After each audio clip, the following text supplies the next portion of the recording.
नमस्कार, खास खबर देख रहे हैं आप और मैं हूं आपके साथ गौरव राजेंद्र। खास खबर में खास चर्चा हरियाणा में निकाय चुनाव का बिगुल जिस तरीके से बज रहा है उसको लेकर करेंगे। चुनाव आयुक्त ने प्रेस कॉन्फ्रेंस कर जानकारी दे दी है और नोटिफिकेशन भी जारी कर दिया गया है। 2 मार्च को वोटिंग और 12 मार्च को नतीजे आएंगे। यह ऐलान मुख्य निर्वाचन अधिकारी धनपत सिंह ने कर दिया है और ऐसे में जिसका इंतजार था वो हरियाणा में अब निकाय चुनाव के लिए नजदीक समय आता जा रहा है। 35 निकायों में चुनाव जो होने हैं, जिसमें 8 नगर निगम, 4 नगर परिषद और 21 नगर पालिकाएं हैं, जबकि 2 स्थानों पर जो है उपचुनाव अंबाला और सोनीपत में किए जाएंगे। तो वहीं उन्होंने कहा कि 11 फरवरी से नामांकन शुरू हो जाएगा, 17 फरवरी तक इसमें वोट डाले जाएंगे। 9 मार्च को रिपोलिंग और 12 मार्च को सुबह 8 बजे तक मतगणना होगी। और ऐसे में जो है इसको लेकर तमाम सारी पार्टियों की जो बैठकें लगातार चलती हुई नजर आ रही हैं। ऐसे में भाजपा ने भी जो है एक बैठक बुलाई और उसमें जो है इसको लेकर संभावित चर्चाएं, किस तरीके से रोड मैप तैयार किया जा रहा है, किस तरीके से रूपरेखा निकाय चुनाव की होने वाली है, उसको लेकर ऐलान किया गया है। और चर्चा में इसको लेकर लगातार मुद्दों को हल करने की कोशिश की जा रही है।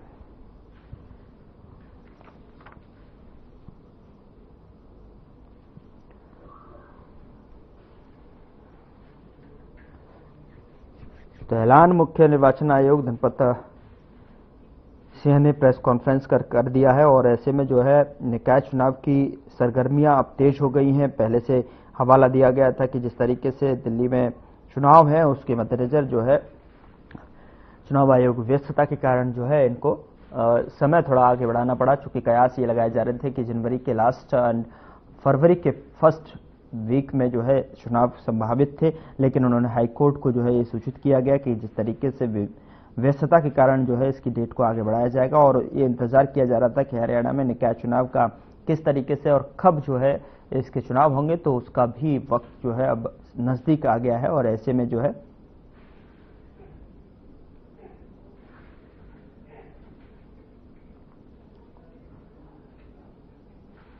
हरियाणा निकाय चुनाव पर बीजेपी का मंथन लगातार शुरू हो चुका है। मुख्यमंत्री नायब सिंह सैनी ने बैठक में कहा कि चुनाव के संबंध में कई फैसले लिए गए हैं और उन्होंने कहा कि 11 फरवरी से नामांकन प्रक्रिया शुरू हो जाएगी, 17 फरवरी तक चलेगी। मुख्यमंत्री नायब सिंह सैनी ने कहा कि नगर निगम में मेयर, नगर परिषद और नगर पालिका में चेयरमैन के पद से उम्मीदवारों के लिए एक कमेटी गठित की गई है और इस कमेटी में जो है प्रदेश के जिला में चुनाव हैं, जिन जिलों में वहां यह कमेटी चुनाव लड़ने वाले सभी उम्मीदवारों के साथ जो है नाम 6 और 7 तारीख को लेंगे। कमेटी द्वारा पैनल बनाकर सभी नाम कमेटी के समक्ष प्रस्तावित किए जाएंगे।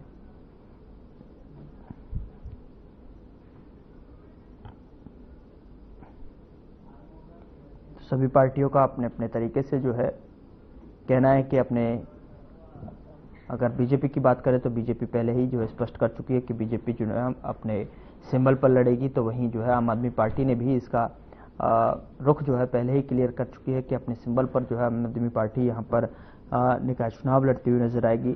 तो वहीं अभी कांग्रेस में मंथन लगातार जारी है चुनाव सिंबल पर, या फिर अभी उसकी जो है उस पर फैसला आना बाकी है। लेकिन इस पर चर्चा कि किस तरीके से किन मुद्दों के साथ में निकाय चुनाव यहां पर देखने को मिलेगा।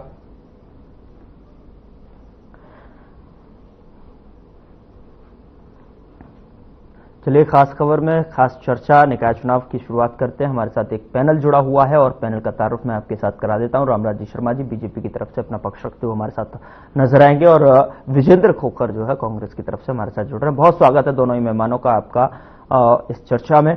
और शुरुआत जो है इस बार मैं शर्मा जी आपसे करूंगा, क्योंकि जानना चाहूंगा कि जिस तरीके से बैठकों का दौर शुरू हो चुका है, ऐसे में जो है क्या रणनीतियां होंगी, किस तरीके से जो है इस चुनाव में आगे बढ़ते हुए आगे कदम आपके नजर आएंगे? देखो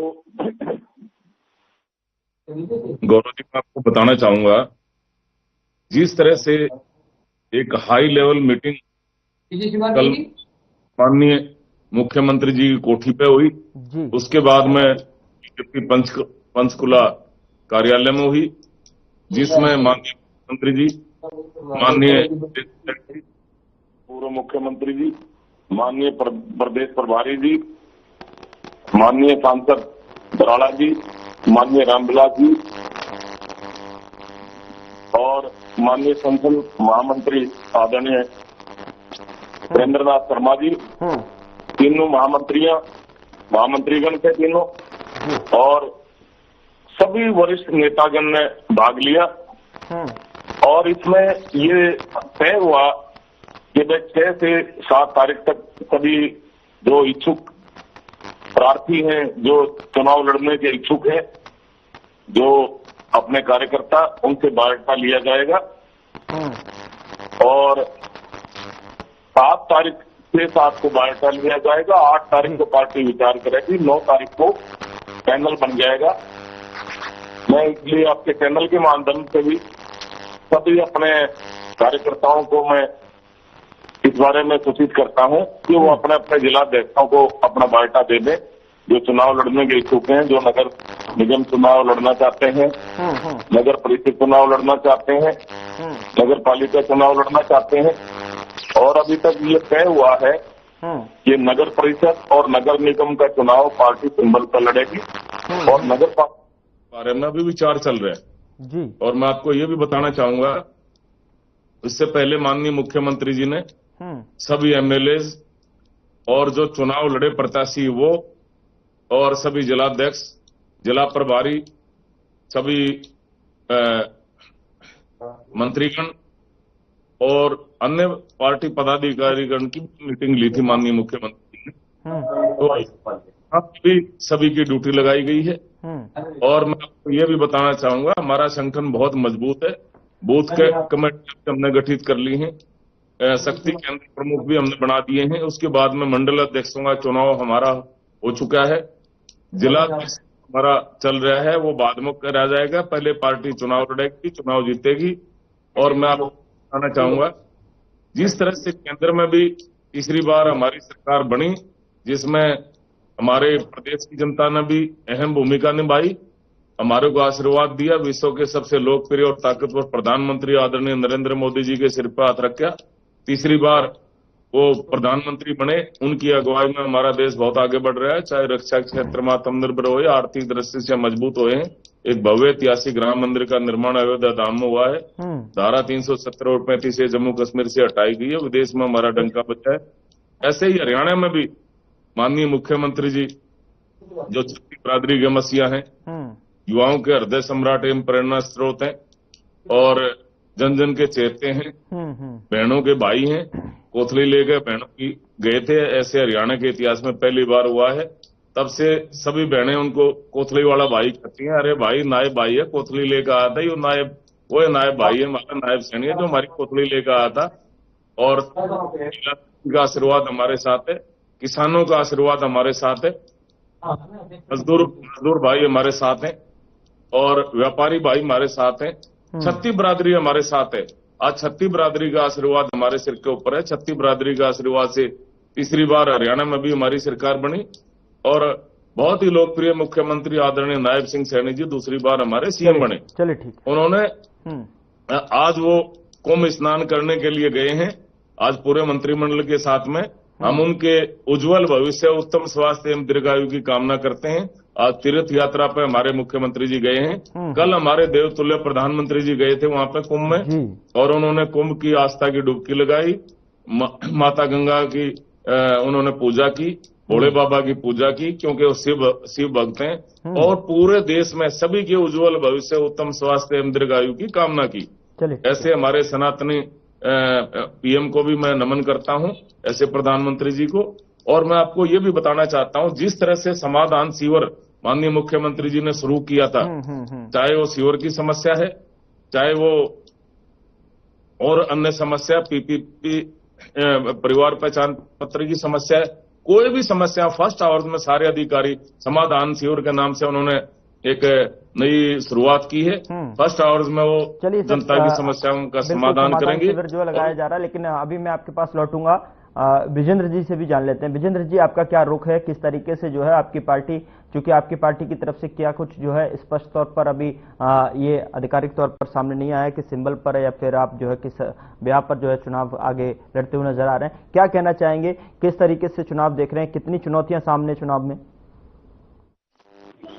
गौरव जी नमस्कार। आपके मेरा नमस्कार। देखिए गौरव जी, हमारी पार्टी के सभी नेताओं की ड्यूटियां लग चुकी हैं। सभी नगर निगमों में, नगर पालिकाओं में, और 8 तारीख तक हमारे सभी नेताओं ने जिनकी ड्यूटियां उन्होंने अपने नामांकन मांगे हैं। जो भी हमारी पार्टी से नेता है, पार्टी का चाहे सदस्य है, तो वो सब अपने 8 तारीख तक अपने नाम दे देंगे। और उनमें से जो भी पार्टी को लगेगा हाँ ये जीत सकता है, ये इसकी जीत निश्चित है, उनको चुनाव लड़वाया जाएगा हमारी पार्टी की तरफ से भी। और ड्यूटियां सभी की लग चुकी हैं। और कांग्रेस पार्टी के पास नगर निगम के चुनाव लड़ने के लिए मुद्दे बहुत हैं। मैं अपनी कांग्रेस पार्टी की तरफ से भी एक बीजेपी की सरकार से हाथ जोड़कर निवेदन करता हूं कि जो भी हमारे बच्चे, चाहे वो जमीन बेच के, चाहे वो लोन लेके, चाहे वो मकान बेच के अमेरिका में गए थे, वो जो डिपोर्ट किए हैं, उनको यहाँ पर सरकारी नौकरी देने का काम बीजेपी की सरकार करे। क्योंकि वो हर तरह से टूट चुके हैं, लूट चुके हैं, बर्बाद हो चुके हैं। उनके परिवार में आज इतनी नौबत आ गई है, कहीं ना कहीं वो बच्चे गलत कदम ना उठा लें।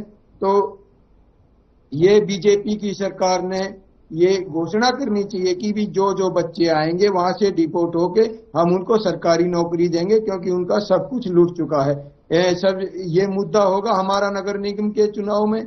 और नगर निगम के चुनाव में हमारा मुद्दा प्रदेश अध्यक्ष पर भी रहेगा, क्योंकि पार्टी के प्रदेश अध्यक्ष पर जो एफआईआर दर्ज है, आरोप लगे हैं, पीड़ित महिला ने आरोप लगाए हैं, हम उसको आऊंगा शर्मा जी, मैं आपके पास आऊंगा। लेकिन महत्वपूर्ण सवाल विजेंद्र जी यहाँ पर यह भी उठता है कि जब आप जो है नगर निगम और निकाय चुनावों के लिए जनता के दरबार पर जाएंगे, उन मुद्दों को उठाकर जो उनकी रोजमर्रा की जिंदगी में उन्हें आवश्यकता होती है, महत्वपूर्ण बिंदुओं पर जो है चर्चा करेंगे, उनसे वोट की अपील करेंगे। लेकिन उससे पहले जो है वो जनता आपसे पूछेगी कि आपने जो है किस तरीके से खोई हुई जमीन तलाशने का काम कर रहे हैं, संगठन कितना मजबूत है आपका, क्या आपने जो पूर्णतया जो उन्होंने विपक्ष की जो बड़ी जिम्मेदारी आपको सौंपी है प्रदेश के भीतर, क्या उस जिम्मेदारी को पूरी तरीके से निभाते हुए नजर आ रहे हैं। क्योंकि जो संकेत जाता है, जो आपने संदेश दिया है, अभी तक आपके पास जो है विपक्ष का नेता नहीं है, सेशन चले गए, एक और बजट सेशन आने वाला है। ऐसे में जो है किस तरीके से जो है ये जर्जर हालत जो संगठन की दिखाई दे रही है उसको एक मुश्त करने का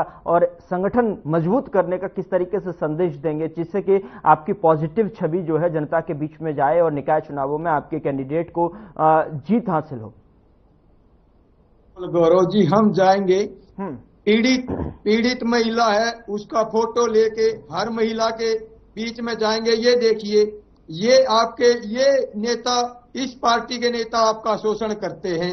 हम ऐसे मुद्दे लेके जाएंगे, अपनी महिलाओं के बीच में भी जाएंगे, जनता के बीच में भी जाएंगे। युवा बच्चों को जो हरियाणा में बेरोजगारी नंबर 1 पे है, हरियाणा का बेरोजगार नंबर 1 है, तो उस मुद्दे को भी हमारी पार्टी के नेता, हमारी पार्टी के कैंडिडेट बेरोजगारी के मुद्दे पे भी चुनाव लड़ेंगे। हमारी पार्टी ने, गौरव जी मैं बता दूं, विधानसभा चुनाव में भी बहुत अच्छा रिजल्ट करा था। पॉइंटों के हिसाब से समीकरण रहा था हमारी पार्टी का और बीजेपी की पार्टी का। इनको कोई इतने ज्यादा परसेंटेज से भी कम वोट हमारे को मिले, कोई ज्यादा फर्क नहीं रहा। मान लेते हैं आपके हिसाब से, अगर आपकी बात करें तो आपने बहुत अच्छा जो है रिस्पांस करा वहां पर, और जनता ने आपको बहुत अच्छी तरीके से रिस्पॉन्ड करते हुए विपक्ष में बैठा दिया। विपक्ष की भूमिका आपके हाथों सौंप दी कि देखिए साहब, अगर सरकार सही दिशा में नहीं चलती है तो आप सही दिशा में चलाने का काम करेंगे। लेकिन आपका संगठन सही दिशा में नहीं चल रहा है, जनता भी तो यहाँ पर आपको कोस रही होगी कहीं ना कहीं।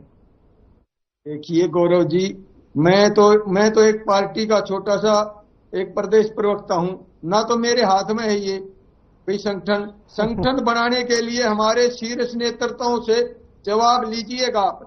और जरूर ये आपका अच्छा जवाब है, मैं ये नहीं कहता भी गलत है, बिल्कुल आपका राइट बनता है जवाब लेना।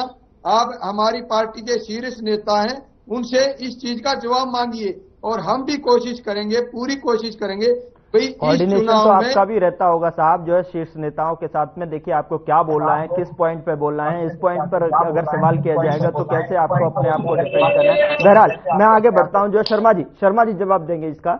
शर्मा जी, क्या कुछ लग रहा है आपको, जिस तरीके से जो ढुलमुल रवैया है कांग्रेस का, विपक्ष का, जिस तरीके से जो है एक्टिव मोड में नहीं दिखाई दे रही है, कहीं ना कहीं वो अभी उसको रिज्यूम करने के लिए थोड़ा सा समय और लग रहा है, बजट सेशन जो है नजदीक आने वाला है, और ऐसे में जो है क्या कहेंगे Sharma ji, over to you.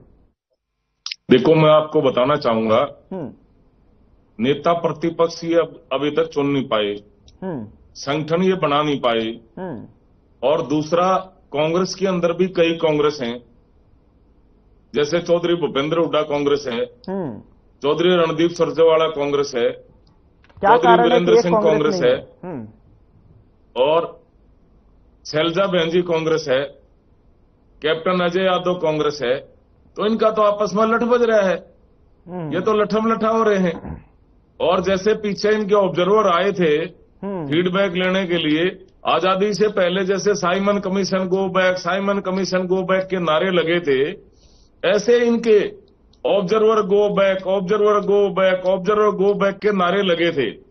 और मैं इस भाई को बताना चाहूंगा, जैसे बार बार ये हमारे प्रदेश अध्यक्ष के ऊपर अटैक करते हैं,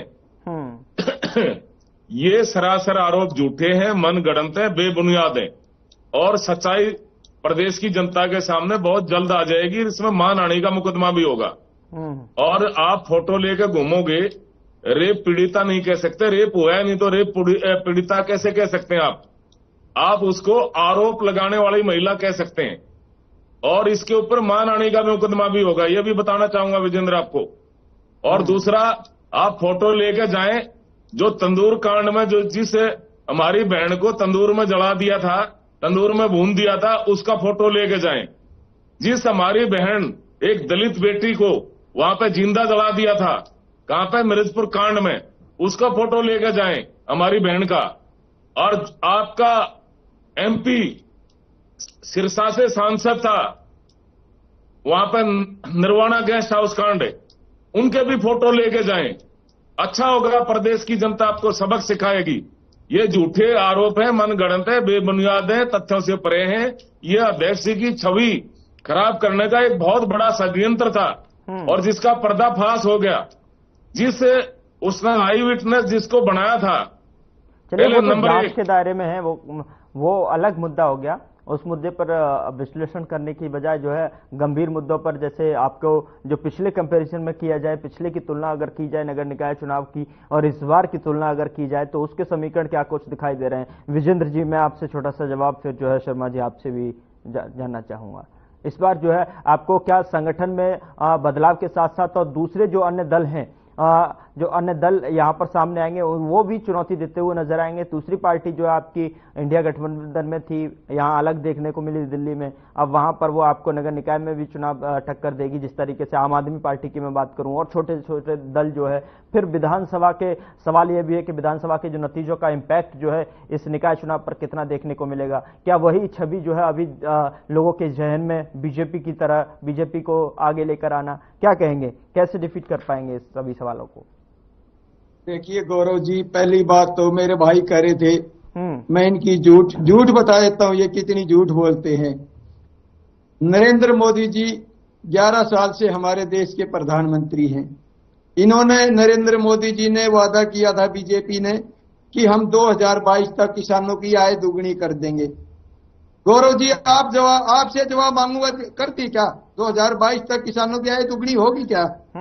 आप इस पे बताइए गौरव जी, आप बताइए, आप भी जवाब दे दीजिए ना। साहब, मैं प्रवक्ता नहीं बैठा हूं मैं यहाँ पे, मैं आपसे समझना चाह रहा हूं, आप मुझे प्रवक्ता बना रहे हैं। लेकिन अच्छा, एक और मेरा सवाल बता दीजिए, क्या आप जो है नेशनल तौर पर जो मुद्दे हैं वो आप निकाय चुनाव में गली मोहल्ले में लेकर जाएंगे क्या? क्या उससे जो है आपको फायदा होगा?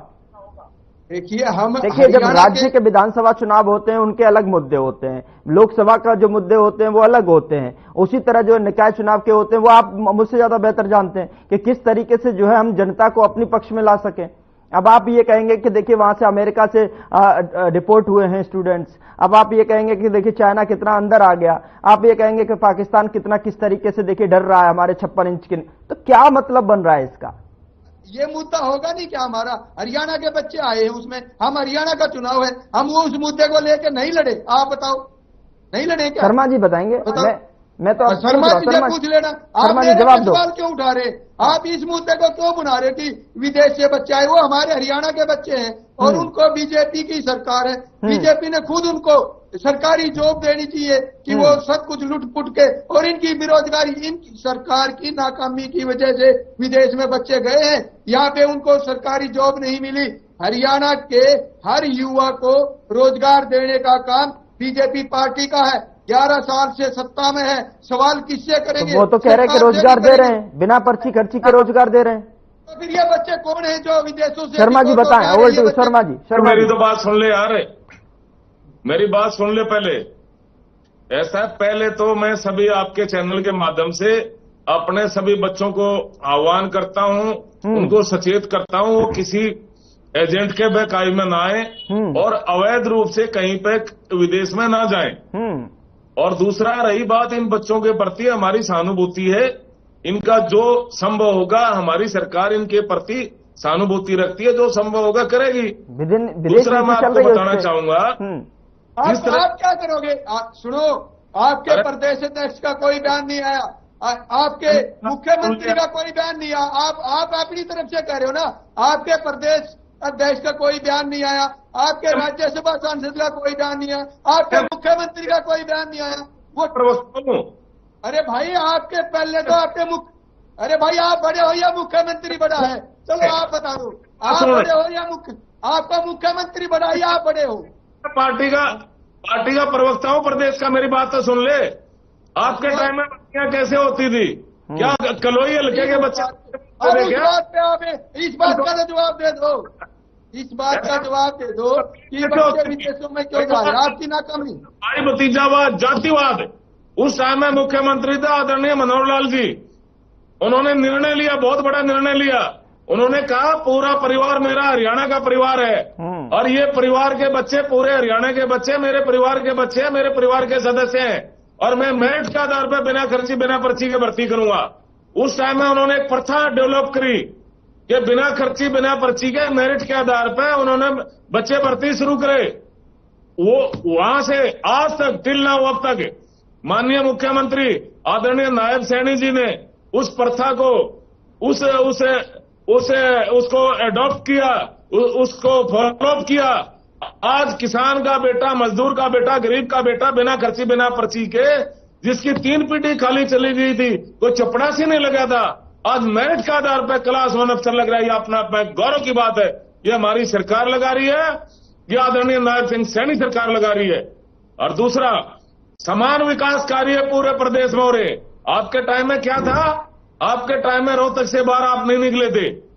आज अरे रोहतक से आगे क्या पाकिस्तान है क्या? जीन शुरू हो जाता है। रोहतक तक तो रोड बना दिया, आगे जाके गड्ढे खोद दिए। क्यों? आज बात में तो कार्य प्रदेश में कहीं एमएलए चाहे किसी भी पार्टी का हो, ऐसे काउंट नहीं करते हमारी सरकार। हमारी सरकार समान विकास कार्य पूरे प्रदेश में। विजेंद्र जी एक छोटा सा आपसे फाइनल कमेंट जी। विजेंद्र जी फाइनल कमेंट। छोटी सरकार या फिर छोटी सरकार कांग्रेस का कितना योगदान, और दूसरी तरफ क्या एक और इंजन डबल इंजन की सरकार में जुड़ने जा रहा है? विजेंद्र जी जनता हमारे को आशीर्वाद। ठीक है विजेंद्र जी एक छोटा सा सवाल, हमारी सरकार ऐसे ही चलती रहेगी। छोटी सरकार में कांग्रेस का कितना महत्वपूर्ण योगदान, और क्या फिर इसमें एक और डबल इंजन में एक और इंजन जुड़ने जा रहा है? विजेंद्र जी। देखिए गौरव जी सुनिए, बेरोजगारी में नंबर 1 किसने बनाया? हरियाणा को बीजेपी ने।